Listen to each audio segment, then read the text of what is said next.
Hey everyone, welcome back to another Friday Night Craft Beer Review. I'm Brian. I'm Kelly. For Short Circuited Brewers.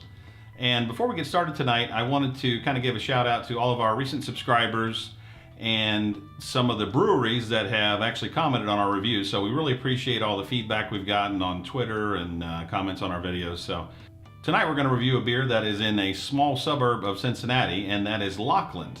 And the beer we're going to review is Lil Sipa, and it is a Session IPA, and that is kind of a vague category in beers. An IPA, you know, obviously we know what India Pale Ale is. There's a Pale Ale, but then there's a Session IPA, and they started making these a while back, a few years ago, and they were kind of designed to allow those IPA drinkers to enjoy a beer that has all the hoppiness and the flavor of an IPA without having the high alcohol content. So these beers are going to be a little bit higher in IBUs than a Pale Ale, but a little bit less in alcohol than an IPA. So it kind of straddles that style just a little bit. So also with the hops, it's interesting. The Columbus hops is in this now. What is it about the Columbus? Oh, this has Columbus, Cascade, Galaxy, and Citra in it. And the Columbus hops kind of give it a spicy, pungent aroma. A little bit of tropical notes in there, but not much. I don't know exactly how they use them. I would imagine they probably use them for the bittering. The Galaxy and the Citra, obviously, everybody pretty much knows about those. They're a really popular hop right now. They're going to give it like a tropical passion fruit, a real fruity type flavor. So I'm very interested to see how this beer tastes. It is one that, you know, probably something that I would brew. I've done a couple Session IPAs, but we'll get into this beer and see what it's all about. So without further ado, let's check it out.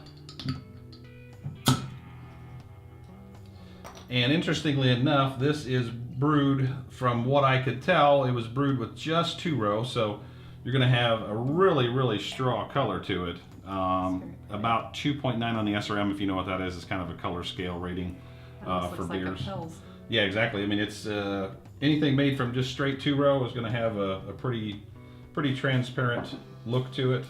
So let's get the nose on it.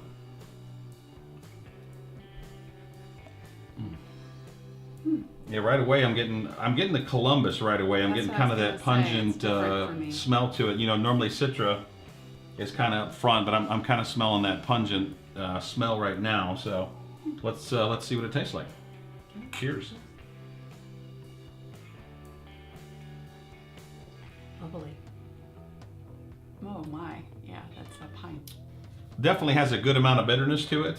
I think I would have expected maybe a little bit more from the Citra and the Galaxy, quite frankly. It's not quite as forward as I would have thought, but I'm not sure exactly where they used it in the brewing process. But it's definitely a good beer. It'd be one you could have several of. And have a good conversation outside. Yeah, it's nice. I like this a lot. It's a good beer. I think I probably would have liked to have seen a little bit more Galaxy character, a little more Citra character. Those are a couple of hops that I like a lot. But overall, not a bad beer at all. And Rivertown Brewing Company. Yep, it's from Rivertown Brewing Company, and they're just outside of Cincinnati, just north of Cincinnati. And if you get a chance, stop by the brewery. This beer is actually available in 6-packs, 12-packs, 16-ounce bottles. So if you're ever in the area or you find the chance to pick up some, try it out. Until next time, this has been Brian. And Kelly. For Short Circuited Brewers.